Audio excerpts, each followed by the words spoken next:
In this video, I'll be showing you how to make French curves, and I mean those kind of curve that use cufflinks instead of button.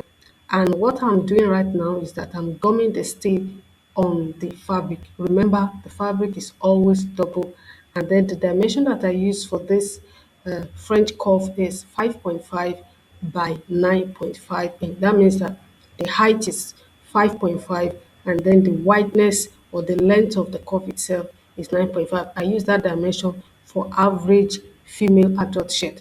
So at the lower part, you can see at the base, I folded like 0.75 upward on the stay.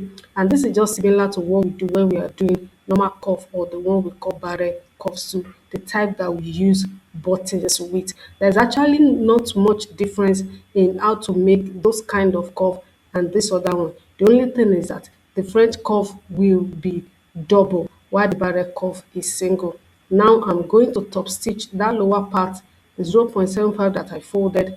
I'm top stitching it at 0.5. This is similar to what we do when we are doing single cuffs too. And you might just need to watch some of those previous videos to understand what I mean by those single cuff or how I did those single cuff.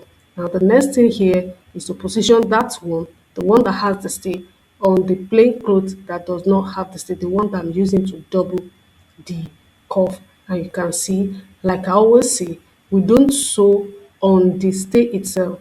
If you zoom this video, you see that I'm only sewing on the edges of the stay. That is very, very important, and you need to know that you only sew on the edge of the stay, and that is what I'm doing here. And that's the way I'm going to sew the three sides. Remember that I sealed the base, so I'm not going to sew it to that side. So I've done that now, and then after which I'm going to turn the cuff inside out. The stay that I used for this French cuff is a light cloth stay.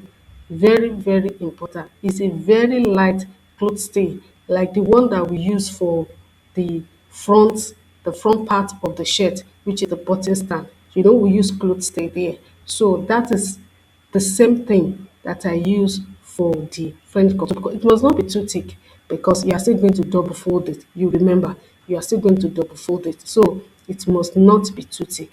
A light cloth stay is the most appropriate for this. So after that, I've turned it inside out. I'm going to top stitch. This is similar to what we do when we are doing barrel cuff too. You have to top stitch the three edges before you now go and attach to the sleeve. Apart from the height of the French curve that is more than the height of the single curve, I mean the barrel curve, there is also a bit of difference in the way we attach the French curve to the sleeve.